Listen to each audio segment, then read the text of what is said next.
Let's get going. Lots to cover today. So welcome. Today's topic it's a very long topic. It's on why deals fall over and also what a good buy in 2020 is going to look like from start to finish. I have with me Mark Honeybone from Property Ventures.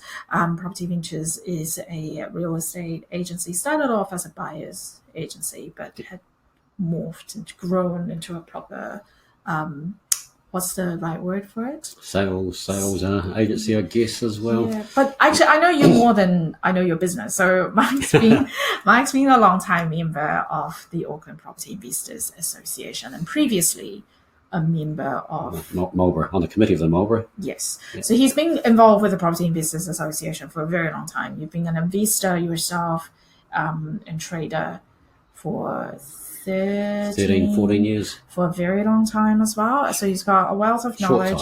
I think it's a long time. And you're also a podcaster, which we kind of want to talk about a little bit today as well to help you guys get loads of content. Now, just as disclaimer, general information, not financial advice. Are you a registered financial advisor? No. So general information purely from his experience as an investor and an agent, talking about, what he's seeing, what are the common pain points of a property deal, especially in this market. Why do deals fall over, and just a bit of a post-mortem on failed examples from the past. So talk a bit about yourself, please. A bit about myself. Yeah. Okay. Yeah. Obviously, I was a very late bloomer with property. Yeah. And yes, great to be talking in front of an audience of any PIA group, in particular the APIA group. I sort of first started, I got involved, with property groups and realised how important that is. There's a wealth of knowledge when you go to a meeting. You're very lucky in Auckland. You have so many meetings in Auckland that you can go along and meet some really good people, and they're all willing to help. So that's the great thing. So I started, it was about 14 years ago, get ready in the property, and like I do, I'm all in or all out. Yeah. And I'm 110% in and lived and breathed property 24/7 since. So that was after an Air Force career of 23 years. Didn't do anything exciting like fly planes or anything, but it was still a lot of fun. So it's a lot more fun than most people. Yeah, I had a few interesting experiences. That's another day's chat. Yeah. And so what I've done since, I really got into property trading straight away about 14 years ago. Yeah. Bought some investment property as well. Started a property management business and realised how busy and difficult that can be, and it's far harder now than it was 10 years ago. A small margin as well, huh? Yeah. You do property management for the capital gain for building your number of properties up, and that's where you make your money from. With that, I guess real estate now, it's the other way around. You actually don't get a heck of a lot for a real estate company when you sell it, but it can be profitable on the way through. Yeah. So it's having both would be pretty cool, and that's probably why a lot of the main agencies do that. Okay. So all good. But yes, I did a lot of joint ventures, a lot of renovations with people, and about 7 or 8 years ago, I buddied up with a young guy from Japan, Kiwi boy, and we did 30 renovations in 2 years. So I was finding the property, managing the renovation, and then also had getting my database of buyers, which I knew what they wanted, which was quite handy, and would provide them, 8% yield back then with 10%, 10% equity, which was everyone's dream when they first start, and they think they can get that easy, which obviously was a wee bit harder than that sounds these days, especially. So a lot of joint ventures, renovations, and then started this property ventures business about 6 years ago, and I've been full time in Auckland running this business. And we started off, as you said earlier, buyers agency only. So the buyers paid us, investors only too. So investors paid us money to find them the property, and we've turned that around in recent years because not a lot of people understand the buyers agency philosophy, I guess. And I think buyers agency is a very American. Yeah, American and UK. Foreign. Yeah, that's one thing. But the second reason was also we found the newer people coming along to investing, they find it hard enough to get a deposit as it is, especially this day and age. And then they had to pay us an extra, 10K or 15K, whatever it might be, to help them find a property, and they can't borrow that necessarily against from the bank. So that was really difficult to start. So we thought, well, we've got our investors, still look after them, but we'll sell real estate normally, but just do it a wee bit different. And we have various ways that we still work. We still have advised agency part of the business as well. So we are a wee bit different. We're deal makers. That's what I love doing. And we put a deal together. And as long as we make money from one way and only one way, then the REA are really happy with how we do business. Cool. Well, I think it's the deal maker part that we're really interested in getting into today. Yeah, and that's the thing. One thing I've really loved, and the one thing that I'm really fortunate that people who've joined me around the country, and we're from Whangarei to Dunedin, is a lot of them have come from the investment side, so they understand the buyers. They're all vendors themselves. They have tenants, so and they all just love putting deals together, and that's what I love doing, and that's how I've got together. Should we get into this? Yeah, absolutely. So let's pull up your slides. Okay. So we really want to. So how this whole session came about is that we're hearing anecdotally a lot of our long-time investors, long-time members are slowly coming back into the market to buy properties, and with some of the numbers coming out of CoreLogic, for example, it's really everything's looking like the way's being paved for investors to return to the market. And like Mark said before, there's quite a lot of good opportunities over the Christmas period, but you just have to be quite careful about identifying the right opportunity for yourself, preempting what could possibly go wrong, minimize your risk in that space. So you can sort of make use of the summer month and really springboard into a good, a profitable 2020, hopefully. So let me pull up your slides.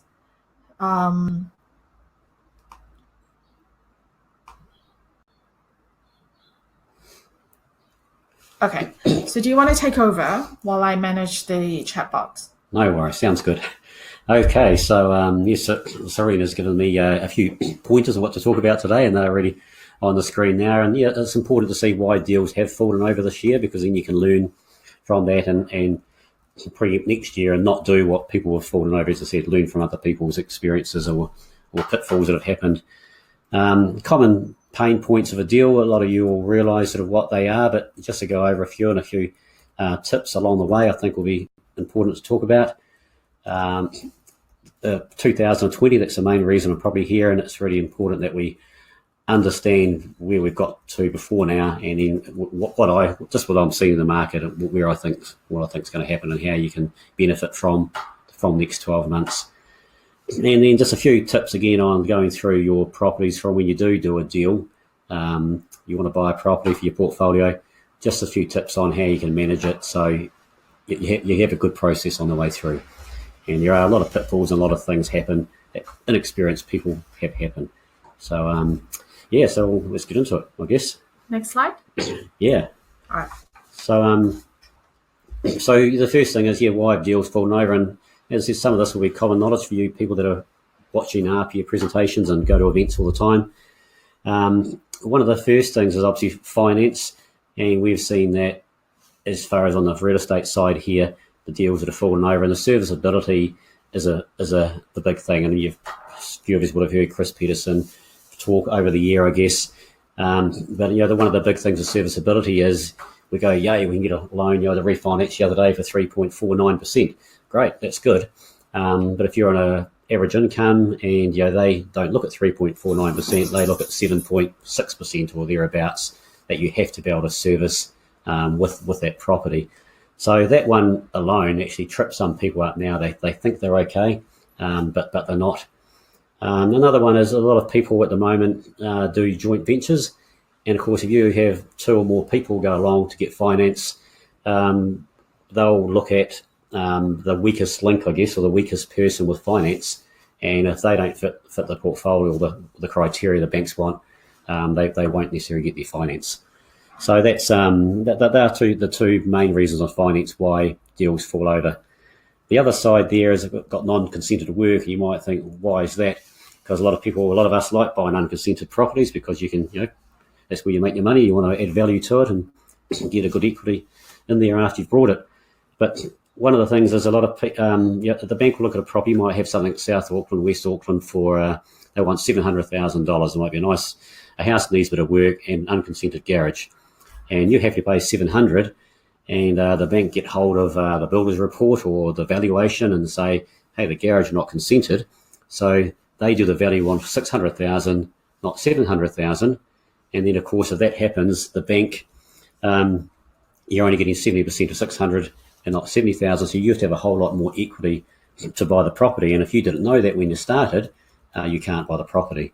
So that often is the reason, and we had that a few times, why that hasn't happened. We do sell a lot of unconsented work. We've sold new properties, plaster houses, never go to CCC when they were built, but people have got finance, for that. So, but one of the good things to be wary of, it's not consented. The bank might not take that. I'll work out what the difference is. So, what if it's a 4-bedroom? It's actually only a 3-bedroom. They'll value it a 3-bedroom and only give you lending on a 3-bedroom, not a 4-bedroom. So that's okay, so it's not that they would completely not lend you.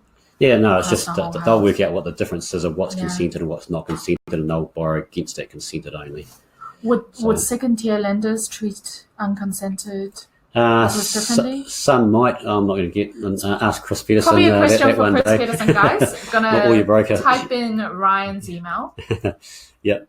So you talk to a broker about like, if you've got an unconsented property, just talk to them about that's why you go to a broker. They know what banks will help you with that, and that's really important. And that's the other thing. Some people have said, "Oh no, I've got my bank and all good with it." Okay, are you sure that it's the right bank for you? Yep. And they can't get finance, and we could have got finance, and they've wasted their 10 days due diligence not getting their finance where they could have. So that's just something to be aware of. And that's where I'll talk later on. Be prepared before you start looking in 2020. But we'll come back to that. The other thing that's really frustrating for me is solicitors not understanding what you, the investor, is trying to achieve. And I've seen it numerous times this year where solicitors have, I say, killed it. I'll speak pretty basic, kill a deal for you. And they're paid to find issues or legal things wrong with the property. They're not paid to decide whether you should buy the property or not. And I'm really big on this. We had a place right at the start of this year. There were a bit of a complex situation, but it was a development that was a mortgage sale. Another new developer come in and brought it from the mortgage people and said to Mark, if you can sell the 8 completed properties with code of compliance the same day we buy it, so it will be a conjunctional sale at the time, we'll give you, this is what we want. We want X dollars. Now that X dollars was about $140,000 discount on all those 8 properties. Now I put it out in the newsletter. We got 40 people interested in these 8 properties, and I'd say 32 or 30 of them pulled out because in the contract their solicitor saw the word mortgagee sale because they had to talk about that the vendors were buying it off a mortgagee sale the same day.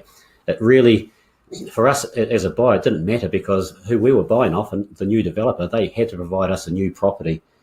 And if they didn't, we could go to them and we had to have a new property. So there was no risk on our side. The big risk was on the people we were buying it off and who they were buying it off. So there was it was a fantastic deal, and there were quite a few first-time buyers and young investors trying to get that, and they got turned off it by their solicitor, and a couple of finance companies also got a bit freaked by it. So of course, when I couldn't sell away to them in a short notice, I bought one myself, and it's been a fantastic deal. And but that was purely because my guy, it was mainly because the solicitors, if the solicitor understood what the buyer was trying to do, they would have been all over it. They would say, these are the risks. Hey, settlement the biggest risk for us was settlement might be delayed a week or 2 weeks. It didn't matter. Okay. When you're buying a place for $500,000, it's worth $640,000. So a brand new place and bigger than what's usually out there. Yeah. Also, one of the things I'm just going to add on to that. Also, one of the messages that we're trying to get every APIA member to know about is with the anti-money laundering law now. onboarding with your solicitor does take time. So I think gone are the days when you can like find a deal in the morning, get your solicitor to turn it around that day. Yeah. So if you haven't got a solicitor that you've onboarded with, make sure you just get that done. Then you need some time to sort of get your identity and everything checked and check this off at their end. So make sure you do that. Before you move on to the next point, with solicitors as well, I'm really keen to hear your views on solicitor selection. If someone hasn't got a solicitor they work with generally, there's so many in Auckland. Do you think it's important for your solicitor to also be an investor themselves? I mean, a lot of people say that, and people will teach that's what they should do. And it's obviously a good idea because they understand what you're achieving better. So that's probably an advantage. Because one thing I was going to say is, I'll sort of come back, is I think even if you're a new investor out there in the starting, I'd take your solicitor out, whoever that person is, and your mortgage broker or bank person, whoever that is, individually, take them out for lunch and get them to understand why you're doing what you are, whether you're trading or whether you're just buying to long term, and that you want to buy and get something I can renovate and make some money so I can turn it around. Get the solicitor to know what you're trying to achieve. That's just one tip today that's really, really important. Now, how you find that solicitor, through word of mouth, through people going along to the APIA meetings and what have you, it's a great way because you've got like-minded people that use like-minded solicitors, you'd hope. And giving you honest reviews understand property is also more important than actually being an investor themselves. I think that if they invested themselves, it obviously helps. So that's my take on it. I won't be quite the same as everyone else says, but that's why I'm probably here. So that's a big thing there for that. So hopefully that answers that question. Thank you. Go to the next slide if we can. Sure. So by the way, guys, any questions you may have, just leave it in the chat box for Mark and we'll take them shortly. Okay, so moving forward, common pain points of a deal, and obviously the first pain point I haven't got there is actually finding a deal. That's the first thing you've got to do, and I'll maybe talk a couple more tips on that a bit later on. But obviously the first pain point there is negotiating the deal, and that depends on how it's been sold. And I just saw the figures that come out yesterday. 32% of deals being sold in Auckland at the moment will go to the market are actually by auction, which is a pretty big. That's a lot. It's up a lot from last year. 17% is the standard around the rest of the country. So if you're buying at 32% of the properties that have been sold at auction, you need to sort of have a few techniques to go in there. Now I could talk for about 2 hours on negotiating at auctions, and I love talking about it, and I love buying at auctions, and the pain point of auctions is having to have everything done before the auction, and especially for a home buyer, that's because you're paying, they'll be willing to pay top dollar for it. I think the lower you're willing to pay, the less. That's what I would have done in the past when I've been at auctions. If I want to get 10% below what I think it's worth or more than that, it takes a bit of the risk about what you're buying. So you don't need as many things, but you need a valuation. I mean, you need to know what it's worth, and you need to know any issues with the property. But and you need to know, the biggest one is you can get finance, and that's the biggest one at auctions. You need to know you can get finance. If you've got all that stuff done, then you can go to an auction and know exactly to the cent what you'll pay for the property. And there should be no emotion. I'm very unemotional now with property, and I used to be a bit. But if you know you can afford this amount, that's going to give you X percentage of what you want to get under valuation. You can do this with it. You just go along and just use one of the strategies. You can be a bold bidder, or you come in late, and there's so many ways. As I said, I could do it maybe next year an hour session on negotiated auctions, because I love auctions. Yeah, let's talk. That's pretty cool. About that. Yeah. With your due diligence, I see on your slide that you obviously you check finance valuation, LIM, math. LIM, what do you look for? In fact, on that point, say that with a auction, you'd hope they've got a lot of stuff for you. They've handled that stuff for you. Yeah, but you have to go snooping yourself, though. You have to do it yourself. It depends on what you're buying for also. Yeah. If you don't have any development, reasons for development, that's fine. So, so you look, if there's ever been a meth problem on the property, that will be reported on it. Apparently it doesn't happen a lot. No, it doesn't happen a lot because it's the meth standard now it's been sorted out as a wee bit higher. Yeah. But we have found some limbs that do have it. if there is an issue with a property, it has to be reported back that it goes on their limb. Same with any damage, or if there's something been failed on a leaky building that has to go on the limb. So what it is by the limb, even though I used to go, I don't really care about getting a limb, what's really on there, swimming pool breaches or what have you. It does tell you a lot. It also tells you about what has been consented and what's been applied for. And it might be something that's been applied for that fourth room or garage, but it hasn't actually been signed off. And that might be simply that people couldn't afford the $3,000 or $2,000 at the end of the day to pay for that. And that's what it is a lot of the time. So it might be something really small. So the least thing you can investigate. Okay. So they're more the things. And also if it's a cross-lease place, there might be bits and pieces on there about what's shared between the two properties. Well, that's probably more to do with the title one, I guess, we're sort of finding that out. So there is some stuff on the limb. Obviously, if they it's quite relevant in the middle of Auckland at the moment, if you are going to, if there is a major highway or a train going through about to be built, you can find out about that information, because that will be on the limb. Okay. So there's quite a bit of information on there. But one thing I say, if you go through and you buy a property, however you've bought it, is I wrote down buyer's remorse, which might be an odd thing to put in there, is people get buyer's remorse all the time. They get a place under contract or go under unconditional, and next day they wake up and go, oh shit, I spent all that money. What did I do? What did I do? Sort of thing. The bounce side of that is the vendor's thinking exactly the same bloody thing. So if you're an investor, you've done it on figures that make sense. Well, guess what? It made sense yesterday. It still makes sense today. So don't worry about buyer's remorse. It's it's a horrible thing. That's human nature. But you'll be pretty happy in 3 months' time when it's gone up, and you've done whatever you have anyway.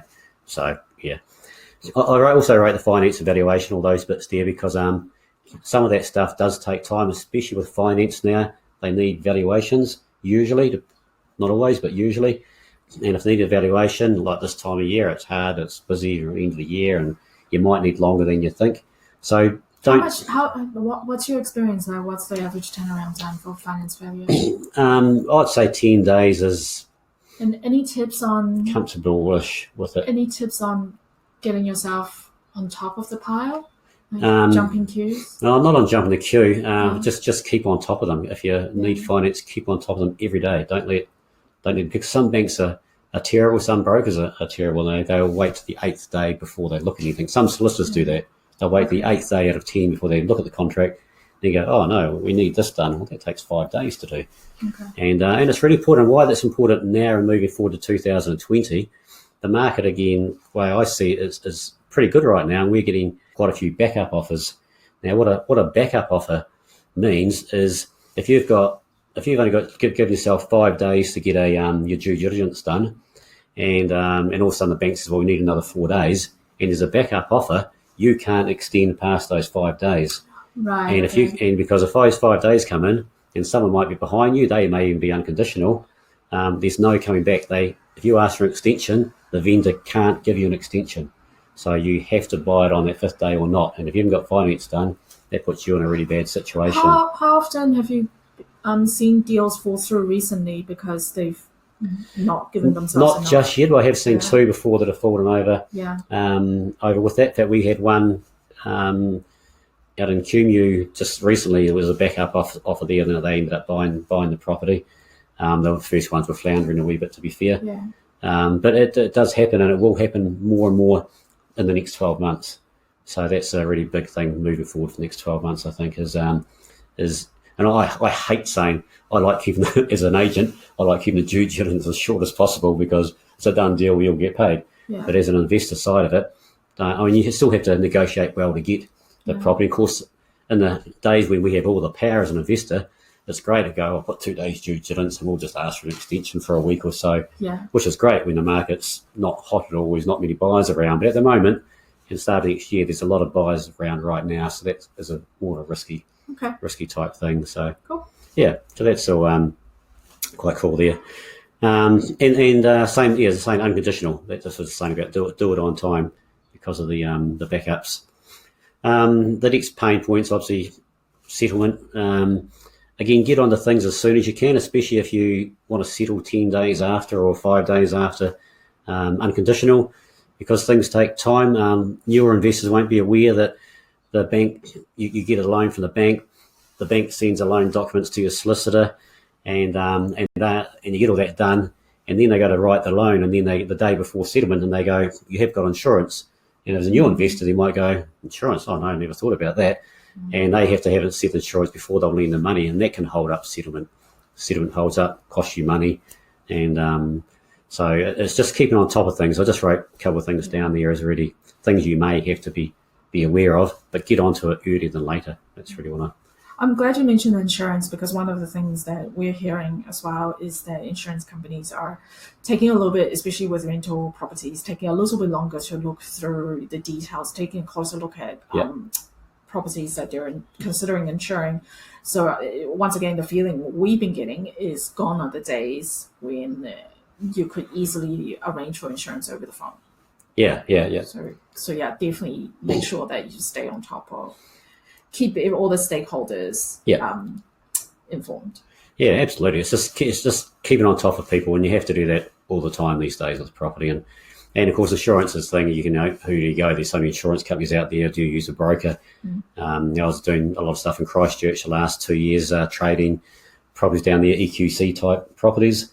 And of course, that's a real issue. So we had a broker we just used, and they knew what we're after every single time. So it was easy to do. Yeah. So so they're, as far as pain points go, it's just, it is what it is when you buy a property. You have to go through and do it, and hopefully there's a couple of points there might help out some people moving ahead. So and then of course you want me to talk about what's in 2020, and I'm going to be difficult and go back before I talk about that. I think it's really important to see why what's going to happen next year, sort of thing, and go back the last 2 years. And people ask me a lot about the market's gone flat or gone down, and I was saying a year and a half ago now, we had from 5 years ago till 2 years ago had this massive, I call it unhealthy rise we had in Auckland. It was a crazy market, and pretty well immediately after that happened, which people don't really realise, there's a South Auckland market, particularly in the investment world, and also out west, it dropped 10% pretty well, very, very quickly. Okay. And so what's happened for me in the last 2 years, that dropped really quickly, and then it started to pick back up, and now it's where it was 2 years ago, and sometime maybe just above. But it certainly had a big fall at that time. And I think that's just, when people talk about it, it's just gone down. Well, no, it actually went down 2 years ago to 6 months after that, and just slowly coming back. It's all different parts of the Auckland, Eastern Bays, and when I move Eastern Bays, we'll talk about Mission Bay and Moeraki and St Heliers Way. Okay. 12 months ago today, it was the hottest market anywhere. It was really, really hot, and I was bidding at auctions on behalf of a few clients, friends, and we were way off the mark. There were a lot of buyers, and they were paying. Investors or homeowners? Mainly homeowners. One was an investor that I knew, Yeah. but mainly homeowners. But it's just a point of that went big last year. We live around that area, and we were looking at ourselves. Actually, I've got these investment properties, but I rent at the moment. I've had my own family home, and we were looking at buying. And I said, it's a bad time to be buying this now. Go and buy investment property elsewhere. And now, a year later, they're probably $300,000, $200,000 cheaper than they were 12 months ago. So that's sort of where the markets, at least as Bays have been in the last sort of 2 months. We haven't really taken much notice the last 2 weeks. It can change that quick.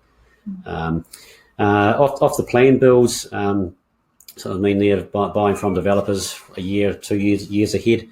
I think 2 years ago they were dearer than they have been the last year, and the main reason for that's Kiwi Build come along, and they put a line in the sand and said, in Auckland, you want a 2-bedroom new build, terrace housing, you're paying $599. If you want a 3-bedroom, you're paying $649. And I remember 3 bedrooms being one in the 700s, similar that now's in the 6s, and 2 bedrooms were low 6s sort of thing, low to high mid 6s, and now they've come down. So in the last year and a half, new build prices have been, I think, quite low. Some that know me will know that I'm a bit of a fan of new builds at the moment. I'm buying them myself, so I'm not just talking about it. I'm using it as a strategy. But the last 12 months that have been, I think now it's maybe starting to turn a little bit. but they've certainly been a lot cheaper than they've been the last 12 months. And there's been a lot of stock on the last 6 months. People have seen, and we'll just talk a bit about more about the next slide coming up. Speaking of new builds, are you at all concerned by and also deals falling over? Are you at all concerned by new builds and halfway through the buying off the plan and the risk with that, like halfway through the development, the developer goes bust? And how do you ring fence yourself against? So the first, there's a few parts to that story too, and then the first one is when you're wanting to involve with a developer, is you go with a developer, you don't know yourself, talk to people who know about the developer, find out the experience, what have they done, is it their first one ever? And I can relate to 13 years ago, a very bad experience personally with a person doing their first development that I brought off the plan. I love off the plan now, but use a developer that's done it. That's good. Make sure they either, when it's financial, sometimes the financial, they don't need sales off the plan, but they've got good lending ability.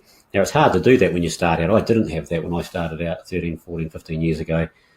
So I ask around and find it out, but find out their situation, what they're building. And that's important to start off with.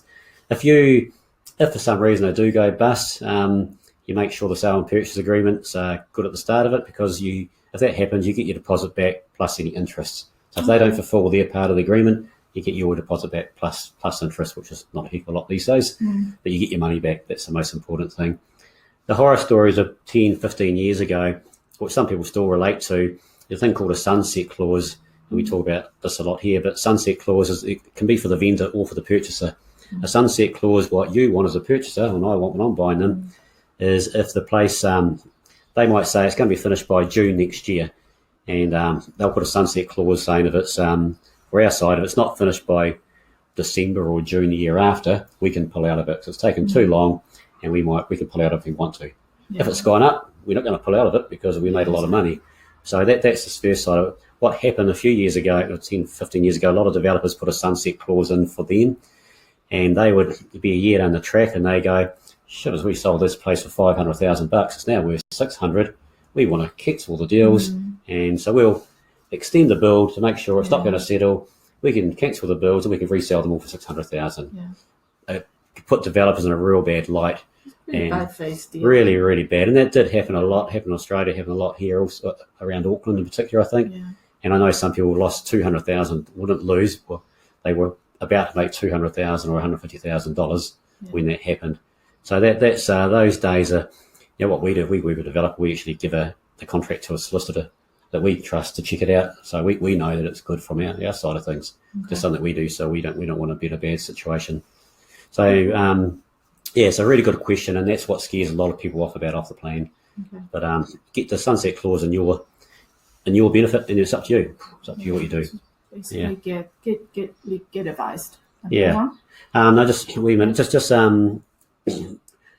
just sort of like you can talk about the podcast. We probably won't today, but in mid August, I did a podcast with Aaron Davis, as many of you know, he's number one auctioneer in New Zealand at the moment. And we talked about the market, and we went out on a limb and said, right, in 2 months' time or 3 months' time, you're going to be reading the New Zealand Herald how August was the low of the market, and before it started going again. And sure enough, in November, they were going, hey, the market's picked up, and there was a thing there saying 7% increases in Auckland the next 12 months. You might recall that from about a month ago, which moved into 2020. I think it's pretty fair, them saying that. That's sort of how I see it. So the media predicted that in November as well now, and so what I've got there, so the market right now more buyers than properties, and so why do I think that is? I go back to the last 2 years being really difficult for investors. Not only has landlord issues been going on, which is another story, but people haven't had the confidence to buy property, and a lot of people have been selling their investments because of that. So there's been a real lack of confidence. No one really knew what interest rates were going to happen. Everyone's comfortable now. Interest rates are going to stay low for quite a while. So that's getting in. So I think with interest rates really low, the first home buyers are now really back in the market, like I haven't seen for a few years. There's a lot of new stock for first home buyers, but also investors far more investors are in now than I've seen the last 2 years. Again, I think the confidence that interest rates are staying low, that property isn't going to go any lower. There's a lot of still talk even 6 months ago, the market's still going to drop down 10%. It's been flat for 2 years. It used to go too high. I think we're catching up to where it almost should be, sort of thing. Yeah. But the buyers now are it's only buyers now on a limited stock. The market's going pretty well right now. Okay. So so that's sort of why I think that. I'm going to probably go ahead now if you want. So the questions of what do I see on top of what I've just sort of said is, again, subdividable property. 2 years ago at the end of the last real high we had, these people were paying well over $1 million for any subdividable land of 800 square metres and above. That's really dropped out and bottomed out, I guess, in the last 2 years, last year in particular. And that's there's a lot of opportunities around right now. Will that continue? I see a lot of developers right now who have done a lot of developments during the year, and now they're going, there's actually not much land around now. And if you even read a paper in the last sort of few days about, they've had more consents in the last year or two than ever, but they've actually cut down at the moment because I guess the land's been subdivided off from the unitary plan is almost not coming to an end, but the immediate the hype's over, sort of thing. But some developers now are looking at it, and a couple of the ones we use and actually have said to us, find the right bit of land and we'll pay reserve valuation for it, which is back to the sort of days of a couple of years ago almost. Okay. So still really good opportunities right now. I don't think that'll last for that long. So if you're looking at buying something, bit of land now, it's probably next 6 months, probably good. I won't say you've missed the boat because it's not going to go electric like it was, I don't think. But there are buyers around looking for that right now. All new build prices, I just sort of spoke about how it's come down previously in the last year or so. Will it go up? Generation Y, or I class even me, this old fella, like them, they want everything now. They don't want to do lawns and paint the fence on the weekend and do all those jobs that we were brought up. And my year, the half-acre, quarter-acre section, and spend the weekend out there doing it. The world's changed and people want to just get out there and enjoy the weekend and what have you now and their night. So that's really changed. The new people love the new builds because there is that no work to do. Even I've noticed has helped get a flatmate for my daughter recently on one of my own properties, and the tenants love being shown a new build, and they were going, wow, this is really cool. And they aren't used to having everything brand new. So whether it's a rental or whether it's people buying, there's, as I said, a lot of first home buyers now. And I spoke to a few friends from a networking group I belong to just recently, and he's bringing 6 friends along to us at the start of the year. They all want what he wants, which is something new. So they don't care about storage; they just want something new. And I guess they've got mum and dad with their quarter-acre section and the sheds out the back. They can put stuff, and so if people want that. I do see the prices, unfortunately, maybe starting going up again about now, and I've probably already seen some indications of that happening, just to some extent. That's interesting, because that's like my take home from that really is, if you have a bit of understanding of how people live and their preferences are, then you can really capitalize on that information. Yeah. And this is one of the reasons I'm sick of doing renovations and stuff, and I've done more than most people ever done before, and I'm just being lazy now with my buy and holds, but buying really cheap, buying from that developer that need pre-sales. And one of the things is buying early, buy the first 2 or 3 properties in any development, and you're going to do okay. So that's how do you find with the new builds? Do you find new builds are good from a healthy home compliance point of view?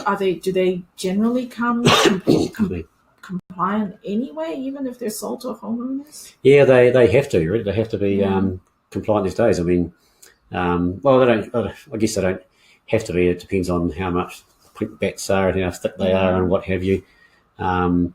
And like some new builds don't have a heat pump in there, and you're going to need a heat pump soon. I just put a heat pump in recently for the winter with one of my new builds. So they're pretty compliant. The only thing might be heat pump and maybe check out the... So don't assume new builds are straight away healthy home. Yeah, don't assume. And also just check that there are bats in the ceiling, because I've heard a few horror stories recently where people were putting the bats in the builders were. Someone else was going there, taking them back out. and What and for? a place was finished, and because they bought it and sold it or used it in another place.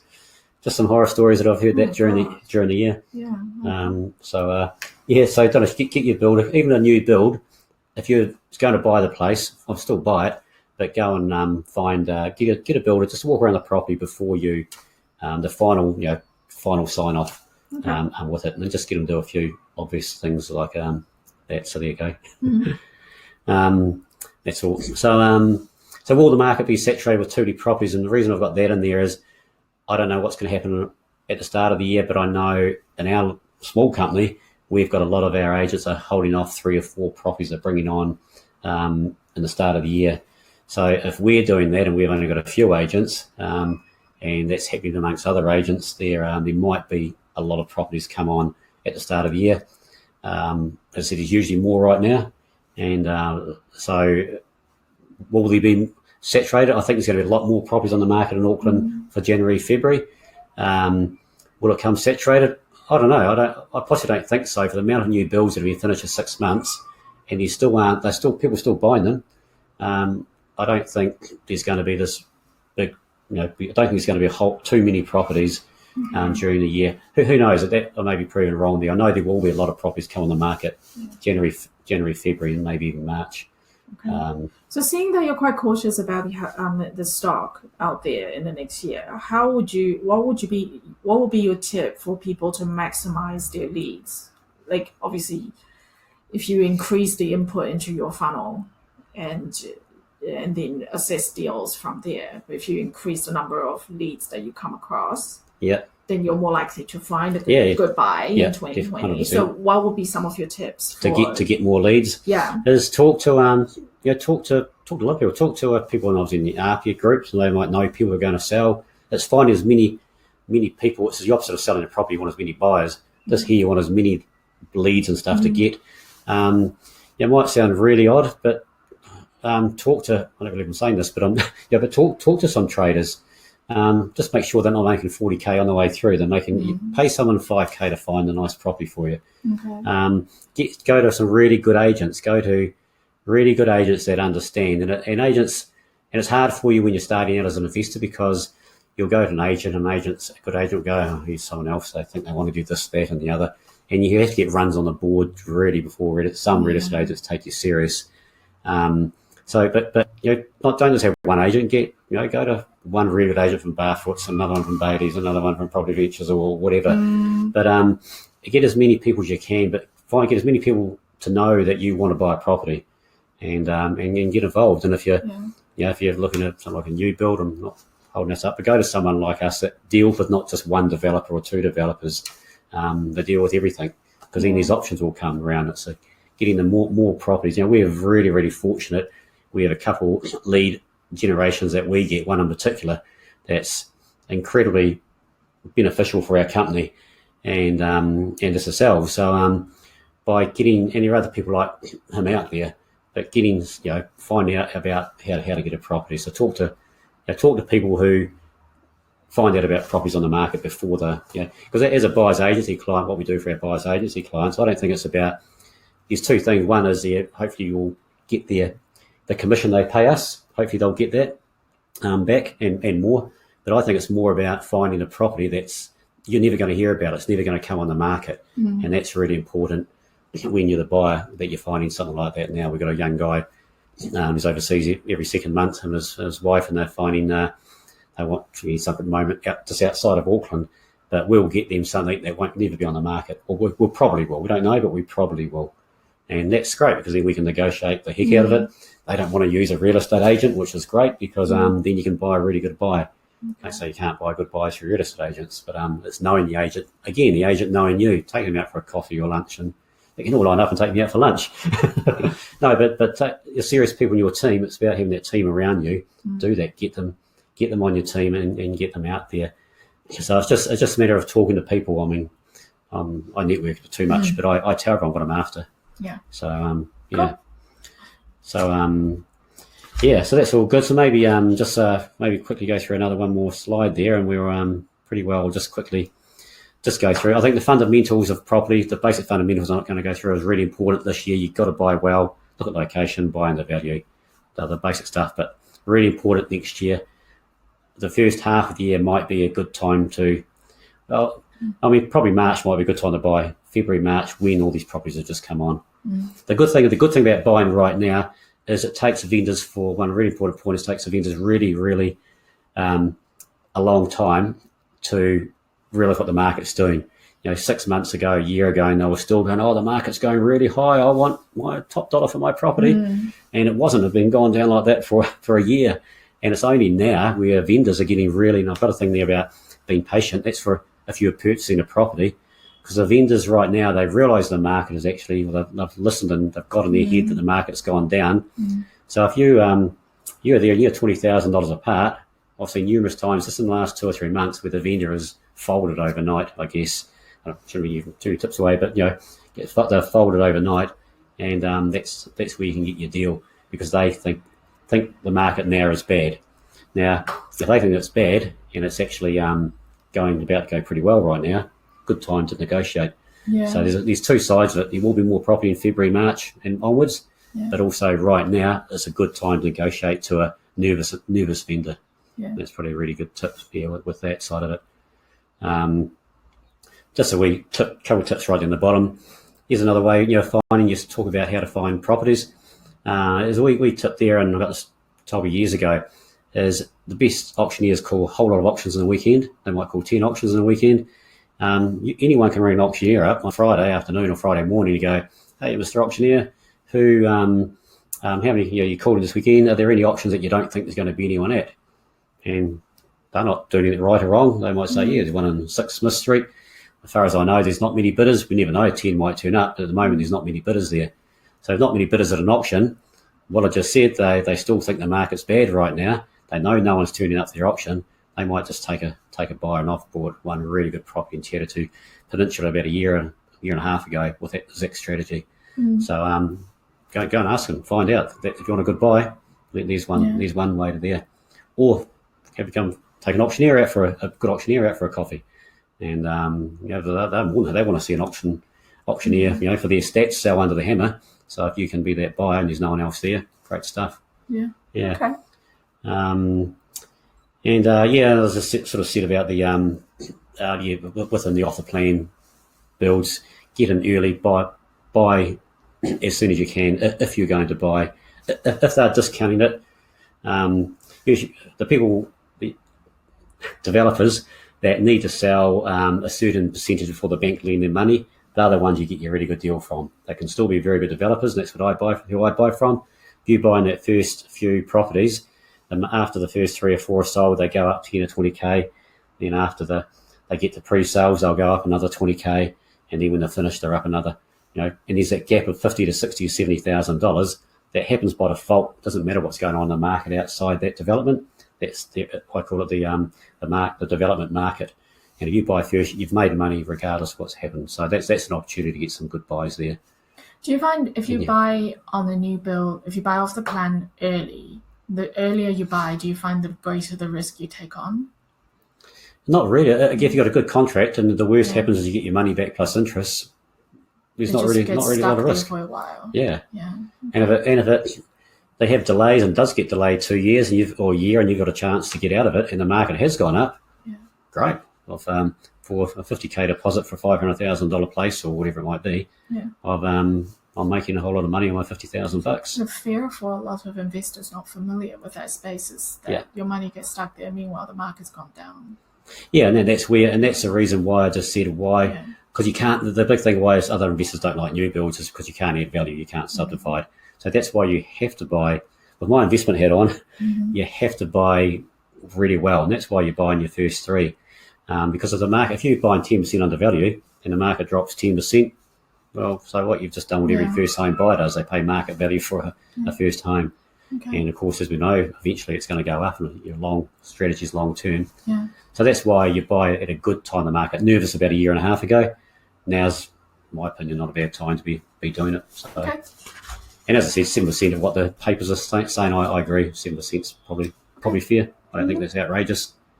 So I'm sort of going a bit over time now, but just be prepared with whatever you do. Have your plan. As I said, research areas, find out what a place is worth. This is all basic, I guess, investment knowledge. Having that pre-approved is massively important right now because you can negotiate really well. If you know you can get it, negotiate. Just be wary that the bank still might need a valuation. Find out what your terms are on it. And as I said, discuss with excellent agent, not the average agent, not the one that just needs a deal because they might not necessarily understand property and everyone's a part of it. So talk to some good agents, treat them like your solicitor and get them knowing what you're after. So if they're on your team, make sure they know what you're after. Otherwise, it's a waste of time having them on your team. Okay. Be decisive if the deal or the month or the decade comes out. Be quick. If you've got pre-approved finance, you've got it. That's 20% undervalued because of whatever reason. Just go and buy it. If you know it's not going to fall over, or you don't have to necessarily do a whole lot of DD depending on what it is.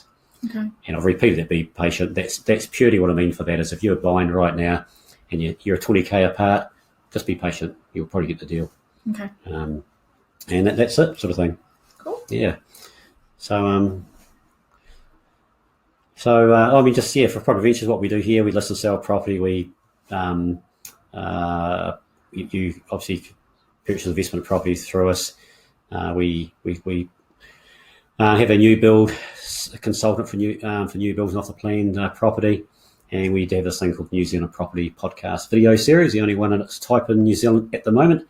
With 101, this will actually be the 102nd in a couple of weeks' time. Congratulations. And then we're kicking back into it next year every second week. And it's just current information. That's what I love about this thing you're doing right now. It's current information. I interview the property expert. I'm just someone that loves property and deals in it 24/7, and I love hearing what they've got to say myself, and I learn from them, and listeners listen from it. Cool. So, cool. Yeah. No, what's the link to the podcast? Propertyventures.co.nz slant podcasts. Podcast or podcasts? I think it's actually podcasts, plural. If it doesn't work, it's podcasts. I think it might be plural. Let's check first before we tell people. Have a wee look while we're there. And I try to do it every 2 weeks, and I get people in the game who solicitors or building companies or whoever, and also successful investors, and we're doing a few more of them coming up. Awesome. Talking about them. So Contact details on the screen, guys. Email Mark at propertyventures.co.nz. Oh, should be on there, shouldn't it? Cool. Well, we're pretty much bang on time. Now, just checking if anyone has any questions in your live audience. If you have any questions, feel free to type it in the chat box. If you're doing this webinar on the replay, you are welcome to send questions directly to Mark or also to the office email address if you feel more comfortable asking us the questions and have us forward it on to Mark. Yeah. I'm pretty straight up. If I don't think I can help, I'll tell you or put you on to someone, an expert that can, cool. And if we can, Cool. yeah. And for those of you who are interested in more content on new builds, Mark did a keynote presentation a few months ago now on new builds, going more specifically into what the numbers look like, so on and so forth. It's not, it's fairly recent. Yeah. It was only this year, a few months ago. Yeah. So I think the numbers are still pretty Numbers will be similar to that. on point. Yep. The video is on APIA TV. I'm going to post the link here. And so look, this is our final webinar for the year. Actually, in fact, this is our final digital content for the year. So thank you very much for supporting the webinar series. Looking forward, we've got loads of really exciting speakers and presentations to feature to you guys next year. So we're super happy about that. And thank you for your time. Thank you, and thank you, and congratulations for keeping APIA people much. informed, and you're doing a great job. No, it's all fun and games. But happy Christmas. And we'll talk to you guys all again in 2020. Take care all.